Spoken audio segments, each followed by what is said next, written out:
Alléluia, Amen, oh, Amen, Alléluia, Amen. Amen, Alléluia, Amen. Nous t'adorons, Jésus. Amen. Nous t'élèvons, Jésus. Amen. Alléluia, Amen. Oh, Alléluia, Amen. Alléluia, Amen. Alléluia, Amen. Oh, Alléluia, Amen. Alléluia, Amen. Éternel, mon Dieu, mon roi, nous te rendons grâce pour ce temps. Béni sois-tu encore pour cette occasion que tu nous donnes. Que l'honneur et la gloire te reviennent, toi qui règnes et qui vis pour l'éternité, au nom de Jésus. Alléluia. Je nous souhaite encore la bienvenue sur cette plateforme de une autre dimension avec Christ. Alléluia. Jésus est toujours présent. Et parce qu'il est présent, nous voulons lui dire, Seigneur, sois le bienvenu parmi nous et nous quittons, Seigneur, nous quittons la place, nous disons, prends ta place et parle-nous au nom de Jésus. Amen. Soyez bénis. Tu m'attendais, moi aussi je t'attendais. Sois béni. Alléluia. Alors nous sommes aujourd'hui encore à notre temps de questions et réponses. Alléluia. On appelle ça ici la FAQ, la foire aux questions. Vous savez, c'est important le nom qu'on donne. On dit la foire aux questions et je vois vraiment que c'est une foire aux questions. Que Dieu vous bénisse et que Dieu réponde à nos prières, qu'il réponde à nos questions. Amen. Sans plus tarder, nous avons pris un peu de retard. Nous allons commencer avec la première question qui dit « Bonjour pasteur, j'aimerais savoir qu'est-ce que le blasphème contre le Saint-Esprit ?» Alléluia. Je vais lire Matthieu 12, 31 à 32 et nous allons voir ce que c'est que le blasphème. Matthieu 12, 31 à 32. Merci pour cette belle question. La Bible dit, d'abord, au verset 24, « Lorsque les pharisiens entendirent cela, ils dirent, « Cet homme ne chasse les démons que par Béelzébul. » Ici, c'est Béelzébul. Alléluia. Cet homme ne chasse les démons, parlant de Jésus, que par Béelzébul, le prince des démons. Et la Bible dit, comme Jésus connaissait leurs pensées, il leur dit, tout royaume confronté à des luttes internes est dévasté, et aucune ville ou famille confrontée à des luttes internes ne peut subsister. Si Satan chasse Satan, il lutte contre lui-même. Comment donc son royaume subsistera? Et il vient et dit, et si moi, je chasse les démons par Béelzébul, vos disciples, par qui les chassent-ils? C'est pourquoi ils seront eux-mêmes vos juges. Mais si c'est par l'Esprit de Dieu que je chasse les démons, alors le royaume de Dieu est venu jusqu'à vous. Amen. Je veux seulement qu'on sache d'où ça vient. Et voilà ce que le Seigneur dit au verset 31. C'est pourquoi je vous dis, tout péché, tout blasphème sera pardonné aux hommes, mais le blasphème contre l'Esprit ne leur sera pas pardonné.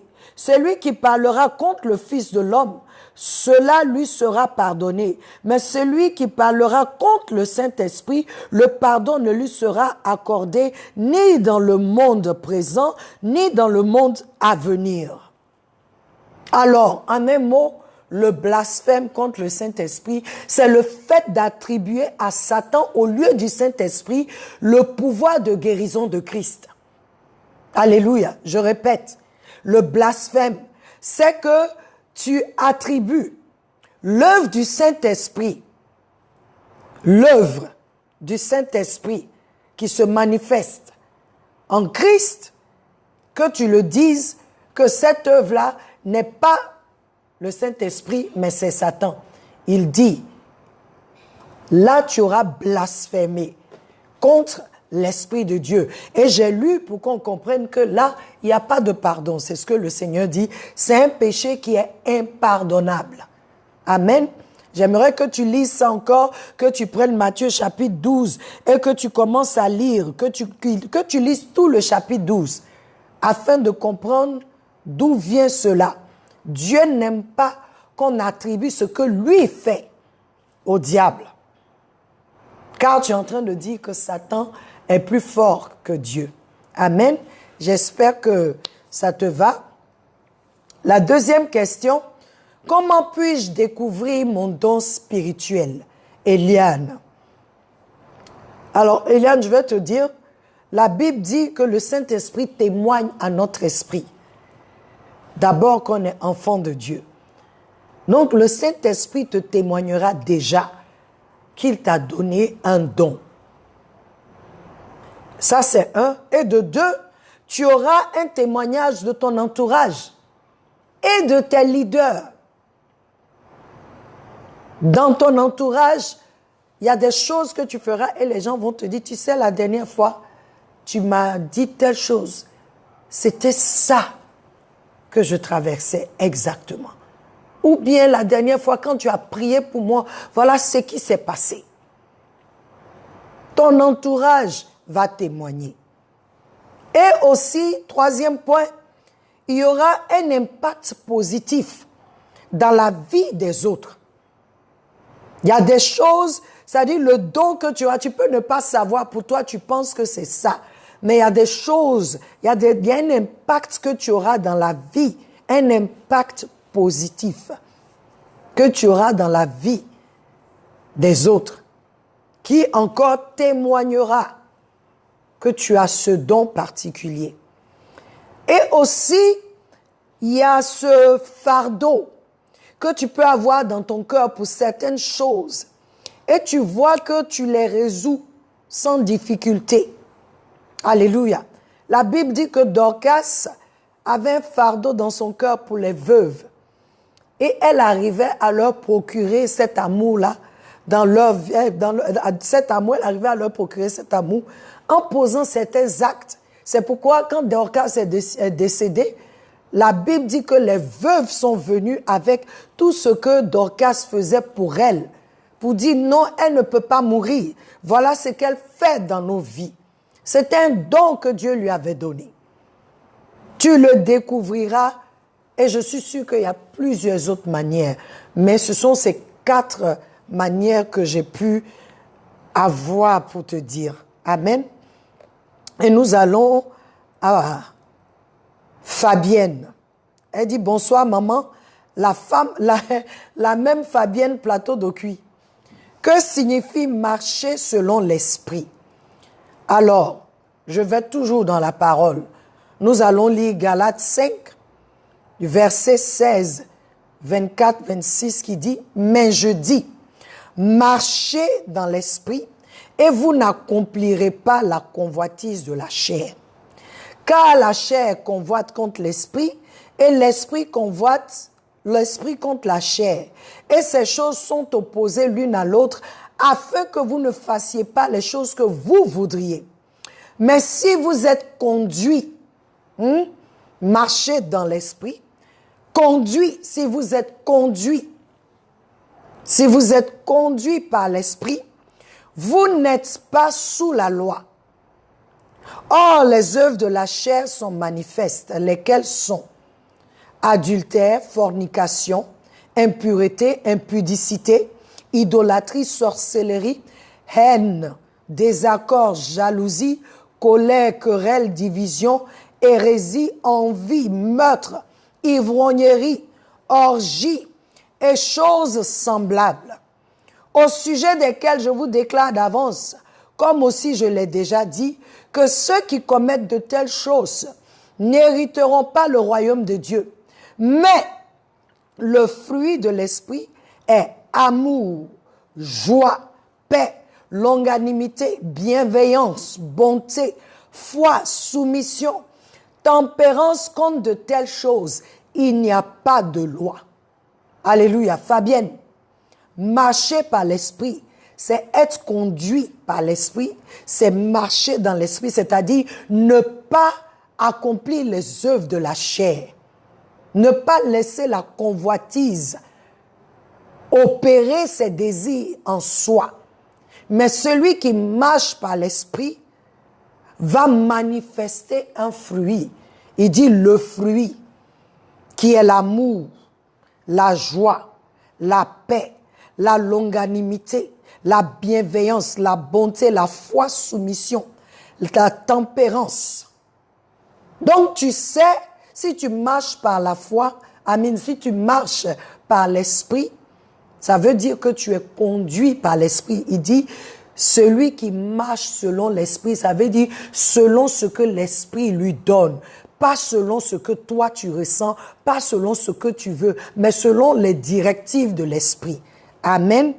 J'espère que ça t'a aidé. Va encore, Fabienne, et médite sur Galates 5 à partir du verset 16. Tu peux même commencer à partir du verset 1 et lis tout le passage. Sois béni. Elle dit aussi comment Dieu distribue les dons spirituels. Encore, je vais dans la parole. La parole dit dans 1 Corinthiens 12, 7, « Mais la manifestation de l'Esprit est donnée à chaque homme pour le bénéfice de tous. » 1 Corinthiens 12, 11, « Mais ce seul et même Esprit effectue toutes ces choses, distribuant à chaque homme exactement comme il lui plaît. » Voilà ce que la Bible dit. Comment il distribue? Il distribue tel que ça lui plaît. Il donne à qui il veut. Donc, je ne peux pas venir te dire, quand tu marches comme ça, ou tu es ceci. Non. La Bible dit, le Saint-Esprit, là, lui, c'est lui qui donne les dons. C'est lui qui donne les dons spirituels. Et quand il les donne, comme il nous connaît, il nous donne selon, je dirais, l'appel qu'il a ou l'appel de chaque personne. Le plan qu'il a pour la vie de chacun de nous. C'est comme ça qu'il donne. Mais il donne comme il lui plaît. Comment? C'est comme il lui plaît. Amen. Et encore, Fabienne, on dirait que tu étais prête pour moi. Troisième question. Est-ce que Dieu me donnera le don spirituel que je lui demande? Vraiment, ma chérie, j'aimerais te dire oui ou non. Mais je ne peux pas dire ça, car Dieu est souverain. Amen. Cependant, je voudrais que tu saches que tes motivations sont très importantes dans ta demande. Si ta demande est en accord avec le plan de Dieu, alors il te le donnera certainement. Car 1 Jean 5, 14 dit, 14 à 15, il dit, « Et c'est ici la confiance que nous avons en lui, que si nous demandons quoi que ce soit selon sa volonté, il nous entend. Et si nous savons qu'il nous entend, quoi que ce soit que nous demandions, nous savons que nous avons les requêtes que nous lui avons demandées. » La clé ici, c'est selon sa volonté. Ce n'est pas parce que j'aime le don de guérison que Dieu va me donner le don de guérison. Non. Il nous donne selon le besoin et selon l'œuvre à laquelle il nous a appelés. Ça, c'est Dieu. Maintenant, est-ce qu'il va te donner ce que tu lui demandes? C'est ton Père. Il a dit de venir lui demander. Il dit demandez. Demandez, l'on vous donnera. Cherchez, vous trouverez. Frappez, on vous ouvrira. Mais ce n'est pas parce que Dieu a dit ça que tout ce que tu demandes, qu'il donne. Donc, je veux t'encourager à chercher la face du Seigneur. Alléluia. J'espère que tu es satisfaite, ma chérie. Quatrième question. Bonsoir, pasteur. ma question est la suivante. Est-ce qu'un croyant est censé pouvoir sentir le Saint-Esprit? Le mot sentir là est un peu compliqué car il y a deux cas. Il y a senti émotionnel charnel et il y a senti émotionnel spirituel. Amen. Or, avec le Saint-Esprit, nous sommes dans le domaine spirituel. Bien que la manifestation est dans la chair. J'espère ne pas te confondre. Oui, tu dois pouvoir sentir le Saint-Esprit, car la parole nous dit que l'Esprit témoigne à notre esprit que nous sommes fils de Dieu. Romains 8, 16. Je dois sentir. L'Esprit lui-même rend témoignage à notre esprit que nous sommes les enfants de Dieu. Donc, il faut une certaine intimité avec lui pour savoir quand il nous parle, quand il nous dirige. C'est pas où tu tombes en transe. Ça peut être ça. Mais d'abord, ce n'est pas charnel. Ça peut être ça, ou ça peut ne pas être ça. Comme j'ai dit à l'enseignement le samedi, que c'est notre esprit qui communie avec Dieu. Le Saint-Esprit vient rendre témoignage à mon esprit. Le Saint-Esprit me donne des directives dans mon intuition. Alléluia. Le Saint-Esprit donne des directives à ma conscience. Je dois le sentir. Mais c'est pas, j'allais dire un mot, c'est pas le sentage émotionnel. Non, non, non. C'est pas senti émotionnel. Non. Mais c'est ce côté spirituel où ton esprit ressent ce que l'esprit est en train de faire. Donc tu dois sentir. Mais c'est pas ta chair en premier. Nous allons parler le samedi de la chair. C'est pas ta chair en premier. Puisque quand l'esprit vient, c'est dans ton esprit. C'est à ton esprit qu'il rend témoignage. Amen. Donc tu dois sentir.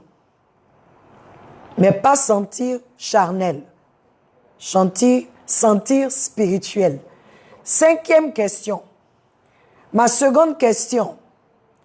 Est-ce que le Saint-Esprit peut quitter un croyant?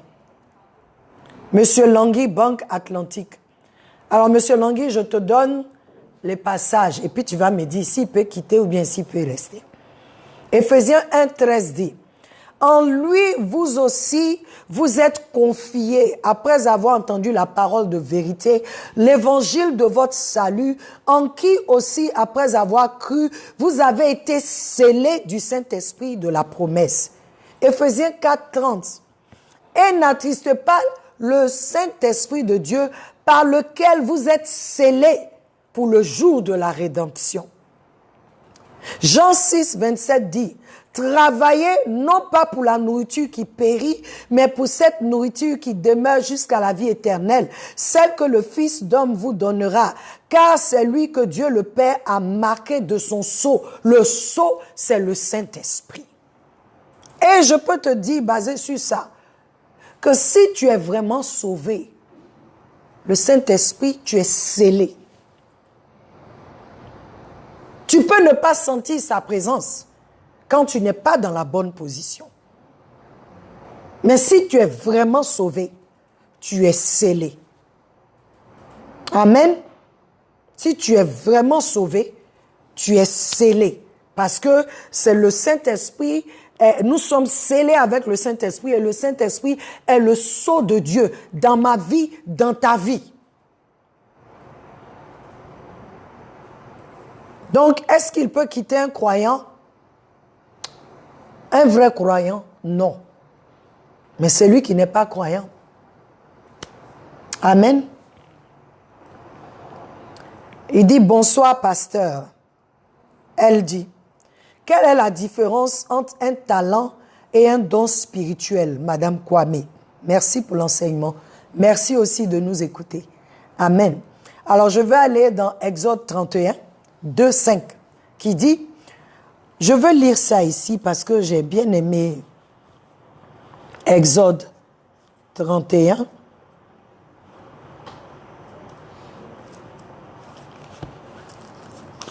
Exode 31, versets 2 à 5, qui dit, « L'Éternel dit à Moïse, « Sache que j'ai choisi Betsalil, fils d'Uri, et petit-fils de Hur, de la tribu de Juda. Je l'ai rempli de l'Esprit de Dieu, d'habileté, d'intelligence et de savoir-faire pour toutes sortes de travaux. Je l'ai rendu capable de faire des inventions, de travailler l'or, l'argent et le bronze, de graver les pierres à enchâsser, de travailler le bois et de réaliser toutes sortes de travaux. » Et il continue, « Je lui ai moi-même donné pour aide Oholiab, fils d'Aïsamak de la tribu de Dan. J'ai mis de l'habileté dans l'esprit de tous les artisans pour qu'ils fassent tout ce que je t'ai ordonné. » Alléluia. Le talent est une habileté naturelle que Dieu donne à une personne. Madame Kwame, une habileté naturelle qu'il donne à une personne. Comme le fils d'Uri qu'on vient de lire. Mais le don, et je peux te dire, le don spirituel, don de guérison, don de miracle, ce sont des habiletés surnaturelles que Dieu manifeste en toi et par moi. Ce sont des habiletés dont je n'ai pas contrôle. C'est-à-dire, quand je dis contrôle, Dieu le manifeste en moi. Ça ne vient pas de ce truc naturel. C'est comme tu as des familles de forgerons. C'est un talent. Tu as des familles d'ébénistes. C'est un talent que Dieu a donné. Une habileté naturelle qu'il a donnée pour faire. Tu as des gens, tout ce qu'ils trouvent avec leurs mains, ils font de ces choses. C'est un talent. Mais le don, il est surnaturel. Le don, c'est ce que naturellement, tu ne peux pas faire. Maintenant, on a des talents que Dieu, ouais, comme il a dit. Il dit, j'ai donné la sagesse. J'ai donné la sagesse pour faire le travail dans le temple, pour le tabernacle. J'ai donné la sagesse, j'ai donné un esprit de sagesse à ceux-là, afin que lorsqu'ils vont faire, ça sera selon, parce que leur donnant l'esprit de sagesse, il leur donne ce qui va leur donner, leur communiquer ce que lui, il veut. Ils feront exactement comme il veut. Mais il utilise leur habilité naturelle pour le faire. Amen. J'espère que tu as compris et je prie que ton habileté naturelle soit oint. Que l'esprit de sagesse te soit communiqué et que ce que Dieu t'a donné naturellement fasse la différence. Amen. Question 7. Est-ce que le parler en langue est le signe du don du Saint-Esprit? Anonyme. On va lire Actes chapitre 2, versets 1 à 4. Et comme le jour de la Pentecôte s'accomplissait pleinement, ils étaient tous d'un commun accord, dans un même lieu. Et soudain, un son vint du ciel, un bruit comme celui des vents impétueux et puissants, et il remplit toute la maison où ils étaient assis. Et il leur apparut des langues séparées, comme de feu, et qui se posèrent sur chacun d'eux. Et ils furent tous remplis de l'Esprit Saint, et ils commençaient à parler d'autres langues, selon que l'Esprit leur donnait de prononcer. J'ai vu, j'espère que ce passage te donne de voir clairement. Il y a un problème, surtout dans le côté évangélique. Quand on parle de parler en langue, on fait toujours référence à se parler en langue qui est cette langue entre Dieu et nous, où Paul dit c'est une langue des anges. Mais je vous dis ici selon la parole, quand le Seigneur a répandu ce jour de la Pentecôte, ils ont chacun reçu des langues différentes qui leur étaient inconnues. Mais quand tu continues la lecture, on dit ce jour-là, il y avait des hommes pieux qui étaient venus de partout à Jérusalem pour la célébration de la Pentecôte. On dit, ils se sont tous rassemblés, ils sont venus et ils ont dit, on les entend parler nos langues. Donc le don, là, quand on dit le don du Saint-Esprit, le parler en langue, c'est pas forcément ce que une langue, comme on le dit, je peux parler en langue, seul avec Dieu. Rebokotarabashiko, resatarababa. Ça, j'ai été baptisé du Saint-Esprit, qui me donne une autre langue. Mais il y a les diversités de langues. Ce jour-là, ce qui est déversé sur eux, c'était des langues que d'autres personnes entendaient, comprenaient, que eux-mêmes ne comprenaient pas. Donc, faisons un peu la différence. Mais quand le Saint-Esprit vient là, ça doit se passer. Quand tu es baptisé du Saint-Esprit, ça doit se passer. Maintenant, le don du Saint-Esprit, quand le don, car c'est quand tu dis le don, quand on te fait don, quand le Seigneur, parce que c'est Jésus qui te baptise du Saint-Esprit. Et il y a des dons que le Saint-Esprit te donne. Mais quand Jésus te baptise du Saint-Esprit, il y a le parler en langue. Tu dois parler en langue. Et c'est dans les Écritures, parce que c'est venu, quand tu lis le livre des Actes, on te montre partout. Quand Pierre est parti dans la maison de Corneille, pendant qu'il parlait, ils ont été baptisés du Saint-Esprit. Ils ont commencé à parler en langue. Quand les gens de la Samarie ont accepté, quand l'évangéliste Philippe a fini de faire son évangélisation, Pierre encore et les autres gens sont partis, imposer les mains sur les autres pour qu'ils soient baptisés du Saint-Esprit. Parce que eux, le jour de la Pentecôte, ont été baptisés du Saint-Esprit. Il y a eu quelque chose. Donc, il y a toujours ce signe-là qui suit. Amen. J'espère que tu as compris. Anonyme. Alléluia. 8e question. Selon Hébreux 4, 12, je vous laisse savoir si nous sommes conduits par notre esprit ou notre âme. Monsieur Coutois Benjerville. Je vais lire Hébreux 4, 12, qui dit « Car la parole de Dieu est vivante et efficace, et plus pénétrante qu'aucune épée à deux tranchants, perçant jusqu'à la division de l'âme et de l'esprit, des jointures et des moelles, et elle discerne les pensées et les intentions. » Bon, Monsieur Coutois, ici, ce verset parle de la puissance de la parole qui a cette capacité d'aller en profondeur dans notre être pour exposer les pensées du cœur et faire la différence entre ce qui est de la chair et de l'esprit. Ce verset affirme que nous sommes tripartites, esprit, âme et corps, et montre que chaque partie peut influencer l'être que nous sommes. Quant à ta question, rien dans ce verset ne suggère une telle affirmation. Non. Et comme tu es en train de suivre les cours, j'espère, je ne dirais pas les cours, les enseignements, on a parlé de l'esprit de l'homme le samedi dernier. Et ce samedi, on parlera de l'âme. Et quand on aura fini de parler de l'esprit, de l'âme et du corps, tu sauras qui te dirige. Mais je ne peux pas venir te dire que est-ce que c'est l'esprit qui dirige qui nous dirige ou c'est l'âme. Ou c'est l'âme ou c'est le corps. Amen.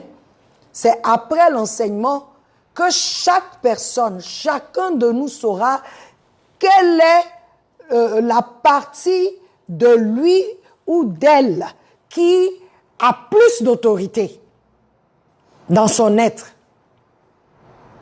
Amen. Donc, sois connecté samedi. Nous allons parler de l'âme. Amen. La question 9. J'ai entendu ça et je voulais vérifier. L'esprit est conscient de Dieu. L'âme est consciente du moi. Le corps est conscient du monde.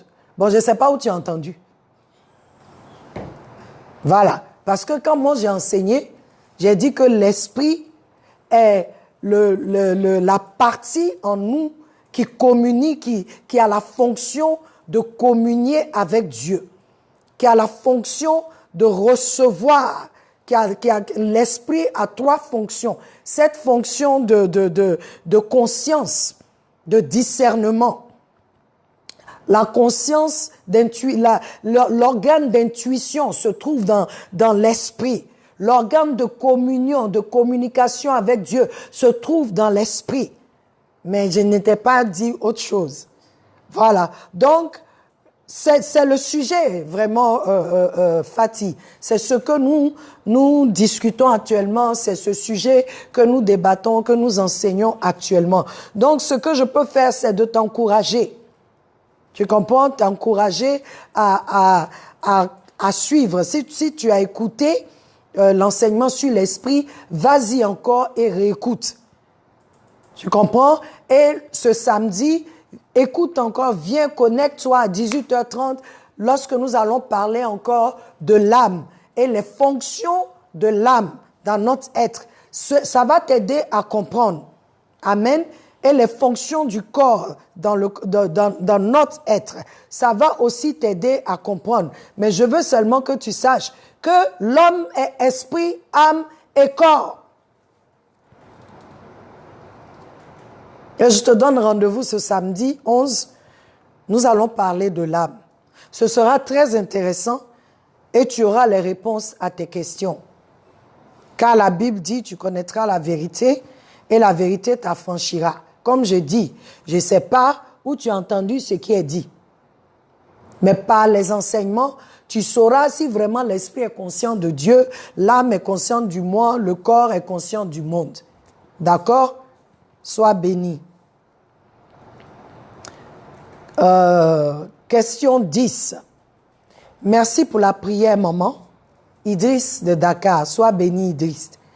Et Idriss me dit, le développement personnel est-il un péché? Bonsoir, Idriss. Je veux d'abord te dire que tout ce que tu fais de toi-même, en dehors du Seigneur, en dehors du Saint-Esprit, pour t'améliorer, est un péché. Tout ce que tu feras, sans que Dieu te dise, sans demander à Dieu, sans recevoir de Dieu, tu dis que tu t'améliores. C'est un péché. Pourquoi?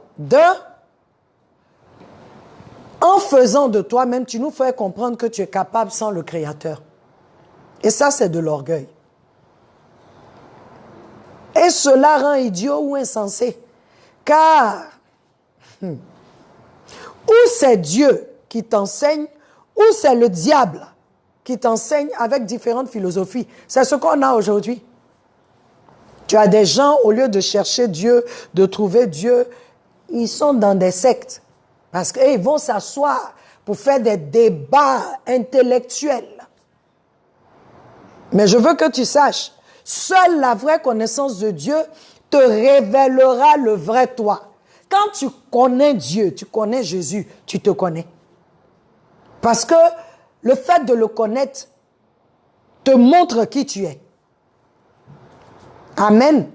Et je veux encore te dire que voilà où il y a eu problème.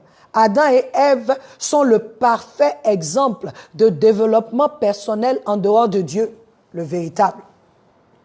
Parce que Dieu leur a dit quelque chose. Et l'autre enseignant est venu leur dire quelque chose. Satan dit, est-ce que Dieu t'a dit ça? Mais je veux que tu saches, quand tu vas manger, non seulement tes yeux s'ouvriront, tu connaîtras le bien et le mal. Tout ce que je veux apprendre, si la source n'est pas Dieu, ce n'est pas bon pour moi. Je ne veux pas me connaître en dehors de lui parce que c'est lui qui m'a créé. C'est affaire de développement personnel qui fatigue les êtres humains aujourd'hui. Même les intellectuels, ceux qui ont bac plus 30, qui ont des masters, mais qui sont dans des sectes. Ils vont s'asseoir pour apprendre des choses, pour être illuminés par autre chose que la parole.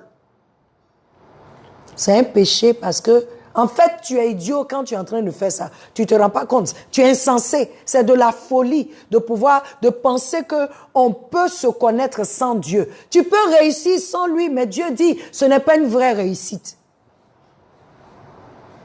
Parce que la source, c'est pas lui. Il t'a créé pour que lui soit ta source. Donc, je t'encourage. Il y a des philosophies actuellement. Nouvelle philosophie. Nouvel âge. Je ne vais pas rentrer dans les trucs, mais on sait. Si ce n'est pas la vraie source, la parole de la vérité.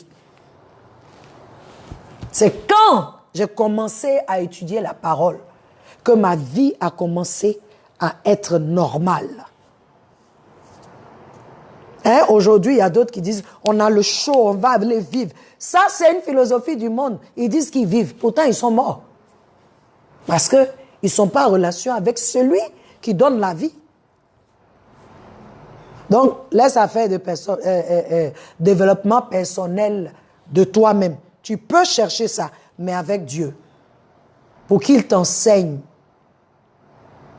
Mais avant de t'enseigner, Dieu se révèle à toi. Et quand lui se révèle à toi, comme Ésaïe, tu vas tomber pour dire, oh, malheur à moi, j'ai vu le Dieu saint. J'ai vu des choses que je ne suis pas supposé voir. Parce que je vis parmi des gens qui sont pécheurs. Je vis parmi des gens qui ont des langues mensongères. Moi-même, ma langue ment. C'est parce qu'il a vu la gloire de Dieu que ça lui a révélé son imperfection. Aujourd'hui, on te dit, toi-même tu peux. C'est faux. Si toi-même tu peux, la fin n'est pas bonne pour toi. Demande à Adam et Ève, c'est là où on est actuellement. Parce qu'on dit quand la femme a mangé, elle a vu d'abord que c'était beau à regarder, ensuite que c'était bon pour donner la sagesse. Une sagesse en dehors de la parole de Dieu, en dehors de Dieu, c'est faux, c'est le mensonge. Amen. Idriss, sois béni. Je veux que tu saches que je t'aime. Sois béni. Alors, 11. 1 Corinthiens 6, 16.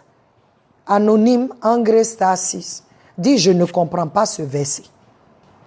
Tu es sûr que tu ne comprends pas ce verset-là? Je vais lire. Je veux qu'on lise. Parce que voici ce que le verset dit. Quoi? Ne savez-vous pas que celui qui s'unit à la prostituée n'est qu'un corps avec elle? Car les deux, dit-il, seront une même chair. Ce verset-là nous parle du péché sexuel, des conséquences du péché sexuel, des implications du péché sexuel. Dieu a fait le sexe pour les mariés. Et quand deux personnes vierges se marient et viennent ensemble, il y a une alliance. C'est une alliance de sang. Pourquoi? Parce que la femme est vierge, toi aussi tu es vierge. Donc quand la femme vient dans les rapports sexuels, il y a le sang qui coule. Toi tu donnes le sang, mais tu coupes l'hymen de la jeune dame. Donc il y a une alliance. Alléluia. 1 Corinthiens 6, 16. Je vais te lire à partir du verset 15 pour que tu comprennes. Ne savez-vous pas que vos corps sont les membres de Christ? Prendrais-je les membres de Christ pour en faire les membres d'une prostituée? Certainement pas. Ne savez-vous pas que celui qui s'unit à la prostituée est un seul corps avec elle? Je vais te lire le commentaire, ce qu'il dit ici.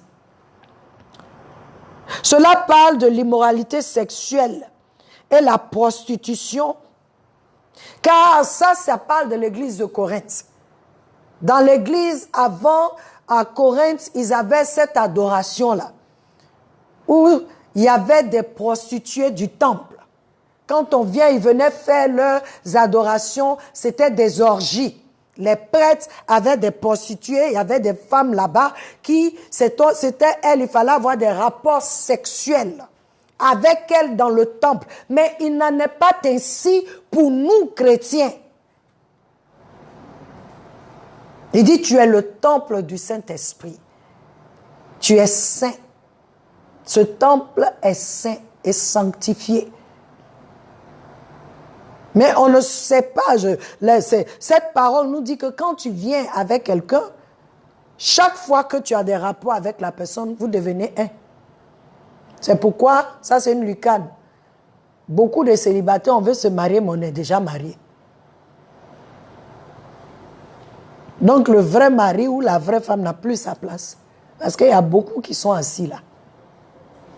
Il faut te délivrer. Alléluia. Ça parle de péché, d'immoralité sexuelle. Quand tu vas avec quelqu'un, vous devenez un. Pourquoi? Parce que Dieu a créé le sexe. Pour Dieu, le sexe, là, ce n'est que dans le mariage. Donc, quand tu le fais en dehors du mariage, tu es marié. En dehors de tout le monde voit, c'est régulier, c'est bien fait, tu es marié. Donc, ça fait qu'il y a problème. Après, pour te marier. Amen, sois béni. 12e question. Merci pour ma réponse la dernière fois, pasteur. J'ai vraiment aimé. J'ai une question aujourd'hui. En vivant en concubinage, suis-je destiné à aller en enfer? Car il n'y a aucun projet de mariage. Bon, avec ce que je viens de dire là, je ne sais pas, Dieu n'est pas le Dieu de concubinage, mais le Dieu du mariage. Iras-tu en enfer ou pas, je ne saurais te le dire. Mais voici ce que dit la parole de Dieu, puis toi-même, tu sauras où tu iras. 1 Corinthiens 6, 9, 10 dit, « Ne savez-vous pas que les iniques n'hériteront pas le royaume de Dieu? Ils n'iront pas en enfer. » C'est ce que ça dit. « Ne vous y trompez pas. Ni fornicateurs, ni idolâtres, ni adultères, ni efféminés, ni ceux qui abusent d'eux-mêmes avec les hommes, ni voleurs, ni envieux, ni ivrognes, ni médisants, ni extorqueurs n'hériteront le royaume de Dieu. » Bon, maintenant, dis-moi, anonyme de Monaco, dans quelle catégorie se trouve le concubinage? Adultère, c'est quand tu es marié et tu as un autre style de vie. Tu commets l'adultère. Dieu dit, tu ne peux pas aller. Il dit fornicateur. C'est deux personnes qui viennent vivre ensemble sans suivre les principes de Dieu. Donc, toi-même, il faut me donner ta réponse prochainement. Où tu penses? Est-ce que le concubinage plaît à Dieu ou pas? Est-ce que le concubinage, c'est une forme de fornication que vous légalisez? Alors, il faut demander à Dieu. Si vous voulez tellement vivre ensemble, mariez-vous. Maintenant, quand tu vois qu'il n'y a aucun projet de mariage, il faut sortir. Il faut sortir parce que non seulement tu abuses de toi, l'autre abuse de toi, vous abusez l'un de l'autre. Et Dieu dit ici, ni ceux qui abusent d'eux-mêmes avec les hommes. Amen. Question 13. Je voudrais savoir si le baptême catholique que j'ai reçu bébé est valable. Francesca Maroc. Francesca. Je ne sais pas dans quel problème tu veux me mettre. Mais je vais te montrer ce que fait la parole. La Bible, là, comment je lis.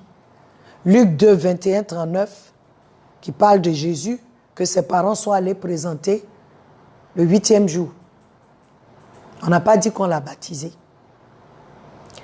On parle de Jean-Baptiste. 8e jour, quand on l'a circoncis, on n'a pas dit qu'on l'a baptisé. Il y a des choses qui devaient se passer, c'est ce qui s'est passé. Lorsqu'on parle de baptême, ça commence avec Jean-Baptiste. Jean-Baptiste n'a jamais baptisé un bébé. Jésus n'a jamais baptisé un bébé. Les apôtres n'ont jamais baptisé un bébé. Ce sont des gens matures, des gens qui reconnaissent, qui entendent le message de la repentance et qui acceptent de changer de vie. C'est eux qui vont se faire baptiser, qui disent « J'ai accepté Jésus-Christ comme Seigneur et Sauveur. Publiquement, maintenant, par le baptême, je montre que je change de vie. Je suis mort avec Christ et ressuscité avec Christ. » Donc, toi-même, il faut me dire si tu dois être baptisé encore ou pas. Parce que si tu as été baptisé bébé, qu'est-ce que tu as dit? Ce ne sont pas tes parents qui parlent pour toi. Les parents ont dédié les enfants à Dieu. Parce que nous sommes chrétiens. Et je suis sûre que c'est ce que tes parents ont fait. Parce qu'après, tu dois faire confirmation, des trucs comme ça. Tu as grandi, tu dois apprendre encore, aller à la catéchèse, comprendre, maintenant faire la confirmation. Peut-être que c'est ça. Donc, mais je veux te dire, c'est maintenant que tu dois aller faire ton vrai baptême. Tu as été dédié au Seigneur. Maintenant, si tu comprends ce que la parole enseigne et que tu veux suivre Christ, c'est là où tu vas aller te faire baptiser au nom du Père, du Fils et du Saint-Esprit. Sois béni. Amen. 14. La foi est-elle un don de Dieu? Qu'en dit la Bible? Anonyme. Romains 10, 17. Ainsi, la foi vient de ce qu'on entend, et ce qu'on entend vient de la parole de Dieu. Je répète. Ainsi, la foi vient de ce qu'on entend, et ce qu'on entend vient de la parole de Dieu. Donc, ça veut dire quoi? Que c'est la parole qui crée en toi. Elle vient de ce que tu entends. Et ce que tu entends de la parole de Dieu, c'est elle qui crée en toi cette foi. Et l'Esprit de Dieu te convainc que c'est ça. Alléluia. Donc je ne sais pas si je dois te dire c'est un don de Dieu, parce que la Bible dit que chaque homme a reçu une mesure de foi. Dieu a donné à chaque homme une mesure de foi. Ce qui est sûr, ça ne vient pas de toi ni de moi. Ça vient de ce qu'on entend et de ce qu'on entend de la parole de Dieu. Alléluia. Soyons bénis. Notre temps de questions-réponses vient de se terminer. Et je veux prendre le temps de prier pour nous, pour tous ceux qui ont posé des questions. Je prie, alléluia, je prie pour toi. J'ai eu 18 questions, en fait 17 questions. Parce que ma chérie, elle a posé elle seule 3 questions. Ok, donc je veux prier pour la première question. Pour cette personne qui nous demande qu'est-ce que le blasphème contre le Saint-Esprit. Vous savez, souvent, on a peur, nous-mêmes, enfants de Dieu, parce que on voit des œuvres souvent et puis on regarde, est-ce que ça c'est Dieu? Non, non, non, non, non. C'est qui fait là? Vous savez, votre question là m'a ramené à Alpha Lucao. Tellement les gens ont parlé. Et si c'est vraiment Dieu? Parce que des chrétiens même on a critiqué. Si c'est vraiment Dieu, pour dire que ça, c'est pas Dieu, il a utilisé autre chose pour faire. Dieu dit, pardonne pas ça. C'est pourquoi il dit, on n'a qu'à refuser de juger. Si tu ne comprends pas, pose la question au Seigneur. Mais la Bible dit, on va ressusciter les morts. Donc pourquoi on ne peut pas croire qu'il a ressuscité un mort? Donc je prie que, j'espère que tu ne te sens pas mal pensant que tu as commis ce péché. J'espère. Mais je dis que les enfants de Dieu, c'est un peu plus difficile pour nous de refuter l'œuvre du Saint-Esprit. Amen. Alors, quelle que soit la raison, que le Seigneur te visite et qu'il te parle. Amen. Et je prie aussi pour Eliane, que tu puisses découvrir le don ou les dons spirituels que Dieu a déposés en toi et que ces dons commencent à se manifester. Je dis toujours aux gens, moi je ne prie pas pour un don précis.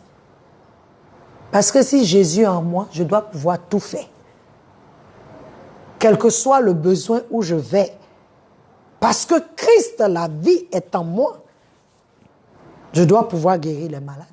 Je dois pouvoir, quand je dis je dois pouvoir, cette vie par moi doit pouvoir guérir les malades, doit pouvoir faire des miracles, doit pouvoir faire des prodiges, selon le besoin. Maintenant, Dieu peut dire, je veux toi, ça là, je veux que tu sois dans ça. Voilà ce que je te donne. Je veux que ça devienne comme un office, l'office du prophète, l'office de celui qui a tel don, comme Béni-In. Partout où il va, il a reçu le don de guérison, le don de miracle. Donc, il y a des choses qui se passent. Et je prie que tu découvres les dons, car je crois dans mon cœur qu'il n'y a pas un seul don que Dieu t'a donné. Tu as des dons. Sois béni. Je prie pour Fabienne, afin que Fabienne, tu marches par l'Esprit, tu te laisses conduire par l'Esprit, tu laisses le Saint-Esprit agir en toi et par toi, que ton esprit soit connecté à l'Esprit de Dieu, que ton esprit prenne la place dans ton être, afin que ta marche, le fruit que tu manifestes, soit le fruit du Saint-Esprit au nom de Jésus-Christ de Nazareth, et que Dieu te montre qui il est, que les dons que tu cherches à le connaître, que tu cherches à le connaître. Paul dit demander, il dit désirer les dons spirituels. Mais j'aimerais que vous tous vous prophétisiez, c'est ce qu'il a dit. Amen. Que Dieu te visite et que le don que tu lui demandes, je prie, si ce don est en accord avec son plan, que ce don se manifeste. Si ce n'est pas, alors demande à Dieu de te donner le don que lui, il a préparé pour toi. C'est ce que la prière que tu dois faire. Qu'est-ce que tu veux que je fasse? Parce que le don que le Seigneur nous donne, c'est pour le bénéfice des autres. Amen. Alors je prie aussi pour toi qui veux sentir le Saint-Esprit. Je prie que tu ne le sentes pas dans la chair, que tu le sentes dans ton esprit et que la manifestation soit palpable dans ta chair au nom de Jésus. Langui, je prie que tu saches que si tu es scellé par l'Esprit de Dieu, avec l'Esprit de Dieu, tu es scellé. Amen. Je prie aussi pour toi, Madame Kwame, que le Seigneur oint tes talents et que les dons et l'habileté surnaturelle aussi qu'il t'a donnée se manifestent pour la gloire de son nom. Je prie que l'Éternel déverse sur toi ce qu'il a fait à la Pentecôte afin que tu commences à parler en langue. Cette langue que le Saint-Esprit t'aura donnée. Amen. Je prie pour M. Coutois que tu te connectes encore le samedi et que tu te laisses conduire par l'Esprit de Dieu. Je prie pour Fatih afin que tu te connectes encore le samedi afin d'entendre, d'écouter et d'entendre l'enseignement sur l'âme. Je prie pour Idriss afin que tu laisses seulement le Seigneur te révéler à toi-même qui tu es et que tu laisses l'Éternel lui-même construire ta vie, bâtir ta vie au nom de Jésus. Que tous ceux qui viendront vers toi avec des philosophies diaboliques, qu'ils soient exposés pour ceux qu'ils sont, au nom de Jésus. Je prie encore pour Anonyme Angré, afin que tu saches que Dieu nous demande de vivre dans la sanctification. Et la vie de Christ en toi peut le faire en toi, parce que de toi-même, tu ne peux pas. Au nom de Jésus. Fais confiance en la vie de Christ et laisse cette vie être activée en toi, afin que tu puisses manifester le plan de Dieu au nom de Jésus. Monaco, Anonyme Monaco, si tu es dans le concubinage, il faut quitter. Je prie aujourd'hui que la confusion rentre entre toi et la personne avec qui tu vis dans le concubinage. Puisque tu dis, il n'y a pas de mariage en vue. Et que celui ou celle que Dieu a mis pour toi, puisque je ne sais pas si tu es une femme ou un homme, je prie que la personne que Dieu a préparée pour toi puisse te retrouver, que tu puisses retrouver cette personne. Sors de cette relation qui ne peut pas te bénir, au nom de Jésus. Amen. Alors, Francesca, je prie que tu ailles te faire baptiser. Alléluia. Que tu ailles te faire baptiser. Tes parents t'ont dédié au Seigneur. Maintenant, c'est à ton tour de dire au Seigneur, vraiment, je t'accepte. Je reconnais que tu es Seigneur. Je change de vie. Parce que c'est ça le baptême.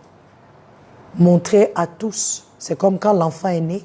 Si tu ne vas pas à l'état civil pour faire son acte de naissance, on ne sait pas qu'il est là. Il est né, mais la société ne sait pas qu'il y a quelqu'un qui s'appelle Francesca.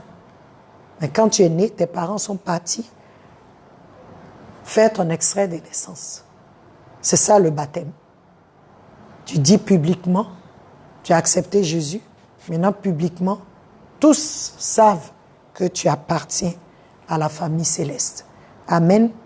Alors, je prie aussi pour Anonyme, afin que ta foi grandisse, que tu entendes beaucoup plus la parole. Alléluia. Que tu écoutes beaucoup plus la parole. Que tu n'aies foi, que ta foi ne vienne de rien d'autre. Même pas d'un témoignage, mais de la parole de Dieu. Soyez bénis, que Dieu veille sur nous, que Dieu nous garde. Je vous invite encore pour ce mardi, pour ce samedi 11, nous allons parler de l'âme.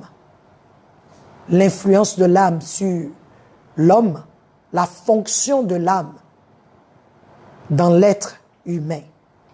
Ne ratez pas, parce que c'est très important. Nous avons besoin d'entendre cet enseignement.